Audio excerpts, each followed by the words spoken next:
What is going on, y'all? Hopefully you are doing well. Today is the follow-up video on the Milwaukee high-speed extended ratchets and my thoughts, my opinions, and then do I like them better than my snap-ons? As I said in the initial review video, kind of just my initial thoughts video on them.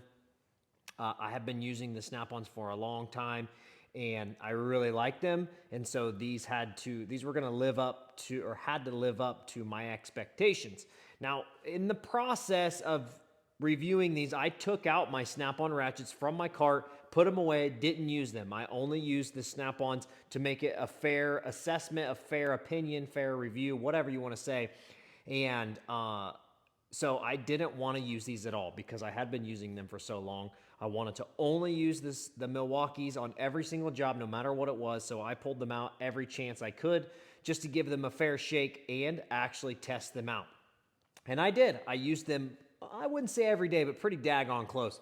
But in between doing my first video and this video, I posted a couple shorts showing a couple examples of these tools and using the Milwaukees in different situations. But there was one in particular, if you go on my shorts, where I'm comparing the 3/8 to each other, and on the back caliper bracket bolts on an RDX, they stick out further than the actual bracket, so they build up rust, so they run out tight the entire way. You can manually break them loose, and then you're cranking the entire time because they require some torque to get them out.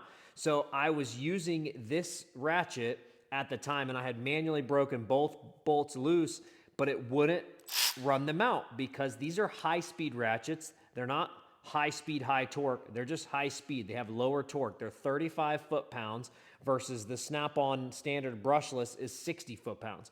So in that video, and it's a short, right? So it's 60 seconds or less. It's hard to fit in and explain everything in a video. It's a lot that gets taken out of context. People freak out. And even in that video, I said I wasn't saying one was better than the other, considering I own both. I was just showing the difference between the two and the benefits of speed versus torque, or torque versus speed. And so this one wouldn't run them out. They were already loose. You can see in that video the bracket was loose. But the Snap-on would, because it has more torque, 60 foot-pounds. And I was using a 3.0 battery in the video. Everybody said I was using a 1.5 amp hour battery. Even if I was using a 6.0, they do add a decent amount of extra power, but it's not enough to make up the 25 foot-pounds different. And I don't want to use a 6.0. It makes it extremely bulky, even bigger than the Snap-on batteries. I showed that in the last video. And so I didn't want, this massive bulk on the bottom of my ratchets. But at the end of the day, in that particular video, an impact, like a right angle impact or a stubby impact, is the best option. But again, I was just showing the difference between torque versus speed and whatnot. So let's get into it. What are my actual thoughts? Do I like the ratchets? Yeah, I like the ratchets. They are nice. My main issue with them is, honestly, I don't really care for the speed. I don't particularly need it.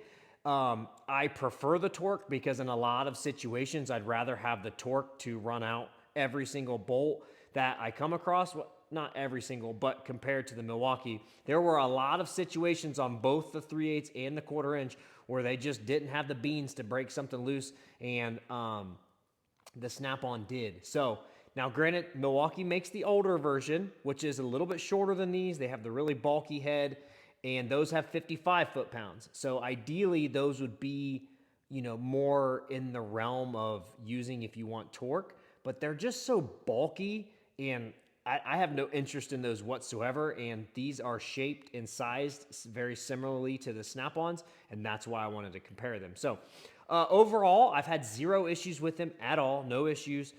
They've worked perfectly fine. They are insanely fast. So if you want speed, you are not going to be disappointed in these whatsoever. They work really well. I thought, and I had mentioned in the first video, that the paddle trigger was going to get on my nerves and bother me, and it honestly didn't really bother me. The only issue I ever really had with it, which I have on every Milwaukee tool that has this goofy trigger, is when you're going into a certain area or whatever, it'll get caught or get in the way, or if you're wedged in a tight area, it's a lot easier to pinch that down and then over tighten or run something out and wedge the head and the nut in there.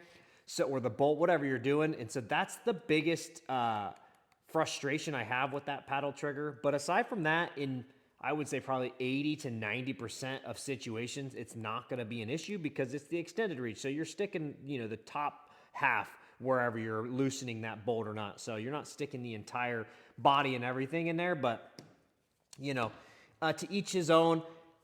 These triggers on the snap-ons are just so much better. But like I said, overall, I really was not disappointed in them. At the end of the day, would I recommend buy them? Yes. If you have M12 stuff, buy them. If you're looking for something with a lot of torque that's going to break stuff loose a lot, not really. And yes, I know you're supposed to manually break it loose and then run it out. Let's be real here. 9 times out of 10, people are not doing that. So I know I'm not. If I put it on there and I can squeeze the trigger and it breaks it loose and runs it out at the same time, that's great. And again, that's what those do. So if you're looking for more torque, I would go with the older version of this, which like I said, is a little bit more bulky, or I would go with the snap-ons. I had so many comments when I did that video between the two about how snap-on power tools are so unreliable. I have had all of these snap-on power tools for a very long time, aside from the new brushless ones. But before I bought the brushless ones, I had the older versions, the brushed versions, and I never had any issues with any of those. The only one that I ever had to send in was my Brute, and they actually tell you when you buy these that they have a break-in period because these are the high torque ones. And so I sent it in, got it back. Something felt the same, sent it in, got it back, and then my dealer was like, oh, they're saying it takes a break-in period. So anyways, I used it for like a week, and it was working fine after that. So this one's really, really slow, but has more torque, again, because it's geared differently. So it's really going to come down and depend on what you're looking for, speed or torque. It's that simple. Aside from that, I've not had any issues with the Milwaukees. I've not had any issues with any of the snap-ons. They've all been great for me. I've had great success with both tools. To be completely honest, overall, my overall experience in my 14 years of buying tools, I've had to warranty out more of my Milwaukee battery tools than I have my Snap-on. I know that's not the norm, and I know for a fact the old Snap-on battery-powered stuff was absolute garbage, but the newer stuff is a lot better quality. It's made a lot better, but it is going to be more expensive. Between the two of these, it's a $200 price difference between this one with the battery and this one with the battery. So, you got to decide on whether you want to spend that extra $200 or not. And if you already have a bunch of 14.4 stuff, then it might be the route to go for the Snap-on. If you already have a ton of M12 stuff, then buy the Milwaukee and go with the speed. Use what you think is going to work best for you. If you don't want to spend the extra cash, buy the Milwaukee. Everybody's different. We all got our own personal preferences. Some people like to spend money on tools and just like tools. Some people hate spending money on tools, so they're going to spend as little as humanly possible. And that's okay. There's nothing wrong with that. Buy and use what works best for you. These videos are just to give you an idea and tell you and explain and give you my opinions and experiences. That's it. So anyways, appreciate y'all watching. Thank you so much. Have a fantastic day. We'll catch you on the next one.